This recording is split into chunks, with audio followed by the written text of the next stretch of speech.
There's a really conversation right now where seemingly people are just now realizing that The Boys sucks in season 4. It's been pretty shit since like season 2, and it's been overtly political that entire time as well. Because I'll tell you this right now, he's going to follow the George Soros globalist playbook. They have a literal Nazi spouting mainstream right-wing talking points. The showrunner has repeatedly come out and said that Homelander is supposed to be Donald Trump. This was 2022, you can see.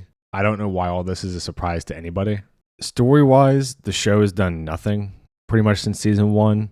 Season 1, I've only watched it one time, so I'm going off memory. But it felt like it was mainly just anti-corporate, anti-virtue signaling, obvious commentaries on corruption and that sort of thing. And then from season 2 on, it really has just devolved into the showrunner openly saying that he hates half the audience and the characters just being stuck in a perpetual loop, not really doing anything. And this doesn't even get into like the ridiculous story elements, like how often they escape from Homelander and that sort of thing when he wants to kill them and he's essentially Superman and they have no powers. So the quality of it really dropped off after one season, just story-wise, and they ramped the politics way up from season 2 on to make them much more overt, much more direct. We are in a war for the culture. The other races are grinding us down. I mean, a huge part of season 2, besides the literal Nazi saying right-wing talking points, was converting people to extremism through memes. Like, this is a very common kind of trope in Hollywood right now, where people are being radicalized by memes and YouTube and stuff. And you hear all this nonsense about the alt-right pipeline. I mean, you've seen this in The Boys, Glass Onion, in The Batman with Robert Pattinson.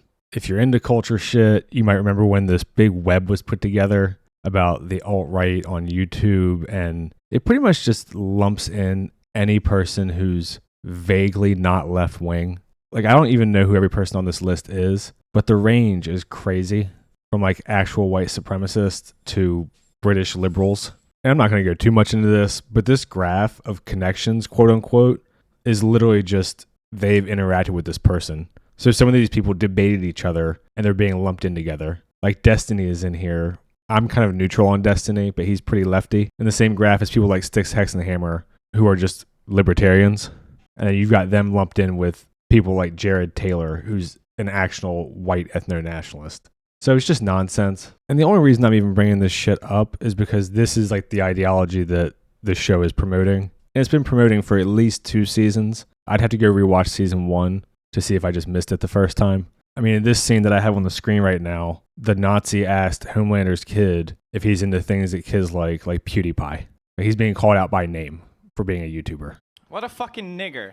So I don't know if people just really enjoyed the show and they let all this stuff slide. I don't know if maybe just so many people aren't politically engaged in culture shit that they just don't notice these things. Because most people, I think, to be fair, don't want to worry about culture war shit or politics when they're watching a show like this. And unfortunately, that is just the predominant goal of the show now. It pretty much devolved from kind of interesting characters and world in season 1 to just shock comedy and kind of being over the top and gross. And then the characters just seem stuck because it kind of seems like they don't know what to do with them. I've heard that it goes way off from the comics. I've never read the comic. And I kind of wonder if Homelander ended up being so popular that they had to change the story to make him more part of it. Or maybe he was supposed to get killed off at some point, but they wanted to keep him around. Because really, the show to me seems like it's just being carried by Anthony Starr and Carl Urban's performances as Homelander and Butcher. And the show really during this seemed to lose any kind of sense of self-awareness it had to begin with. Like, this is at the end of season 2 where they're all stomping on the Nazi. And this is something they made fun of in the show. This whole girls get it done thing, like how the Marvel movies are doing it and whatever. Can you tell us a little about how girls get it done? Girls get it done. Girls get it done. Girls get it done. Then they unironically do it, and Frenchie says girls really do get it done. So they make fun of the thing and then proceed to actually do it themselves. I think the first season was solid, and I think the show's gotten away with more writing issues than most would be allowed to because of sort of the unique aspect of it, that it's evil superheroes, and you have regular people who are trying to kill the heroes, which the heroes are the villains anyway. So it's a cool idea. And then the show, especially compared to how sanitized most things are, does go a lot further. It's a lot more violent, a lot more brutal, more sex, obviously. And I think people really overlooked a lot of those flaws in the story because of all the other surface level stuff. And now it seems like they just became so transparent in the first episode of season 4 that people were like done with it. Because you can't really have a show that just gets carried by shock value for years on end. No offense, I get you have your talking points, but why does it matter whether heroes have a dick or a vag? Especially when there's not really any progress in the story at all, it feels like. I mean, a show like Game of Thrones, part of what made it so popular was how shocking it was. But it wasn't popular because it was shocking. It was popular because it was shocking and well written, and you had characters you cared about, and a really interesting world. The Boys kind of had those things and might have had that appeal long term, but then kind of just steered off into being gross and over the top. And I think now that people have gotten over that part, they're finally seeing it for what it is. And the last thing that I'll say about this is I think people were trying to cope that it attacked both sides because they wanted to like it and they thought it was fun. So if you want to like it, you can't openly say the politics are rabidly in one direction, especially if it's against you. I never felt like that was the case. Like I said, in the first season, it mainly attacked like corporatism and corruption and these sort of just neutral things. But as the show went on, you know, when they're literally saying right-wing talking points through the villains or through people who are supposed to be idiots in the show, like this guy talking about guns and George Soros.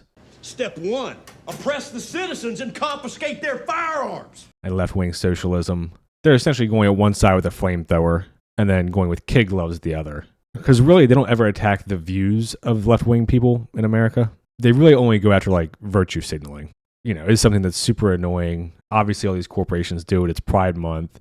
And you can see they've all got their rainbow flags in the Western countries and not in the Middle East and those sorts of places that are anti-gay. Because it's just virtue signaling. That's all it is. I think if anyone were to actually take the time to rewatch this show, now that they're aware of all this shit, you would see it a lot more readily now that you know it's there. I noticed it the first time through, and that's part of what turned me off, along with the story just kind of crawling along into nothing. But then, you know, when the people who made the show come out and say, fuck you, don't watch it, it makes it pretty easy to say, okay, I'll spend my time elsewhere. Not a huge loss for me. I watched season 1 and 2 when they came out. 3, I got drunk and watched all in one day. Didn't really care for it. And then I watched one episode of season 4 just to see what people were talking about. And they managed to fit in January 6th and Homelander's on trial and blah, blah, blah. They really wanted to do everything they could to just hit you right in the face with the message. The message. I'm curious to see if people look back on it fondly and do the thing where they're like, oh, it used to be good until this thing happened. They made Frenchie gay or whatever, bisexual. Or if people will realize that it was always this way and kind of memory hold it like the way that people do with Game of Thrones, where you just never think or talk about it again. But I don't want to go too long. I mainly wanted to just talk about this because I'm shocked that people didn't realize, certainly by the end of season 2, what this show was. And then if you didn't realize by the end of season 2, I don't know how season 3 wouldn't help. I guess the normie audience has finally caught on to what the show is all about. So yeah, I have no interest in watching the rest of it. I guess if you've seen the show, let me know what you think. I was pretty much done with it after season 2. There was just way too much stupidity, way too much politics, kind of just treading water, character and story-wise. The humor had grown stale because it's just trying to be shocking and gross. But whatever. Another show that's gone downhill, I guess. I'm mainly just surprised that it took people so long to see it. I remember EFAP got a lot of shit for their coverage of season 2 saying it was garbage. And I didn't understand why at the time. Because they don't even talk about politics. They just talked about the actual show itself and how stupid it was. So for me, when you combine how stupid it was with the politics, it's like, why would I ever spend any time on this? But yeah, if you're a fan of the show, let me know what you think, or if you used to be. If you've watched season 4 up to where it's out right now, which I think is 4 episodes, you can let me know how it's gone. I have no intention of watching them. I try to respond to all the comments, as long as they aren't just insults. Let me know what you think, and I'll be streaming Sunday at noon. Like and subscribe and all that. Thanks. See ya.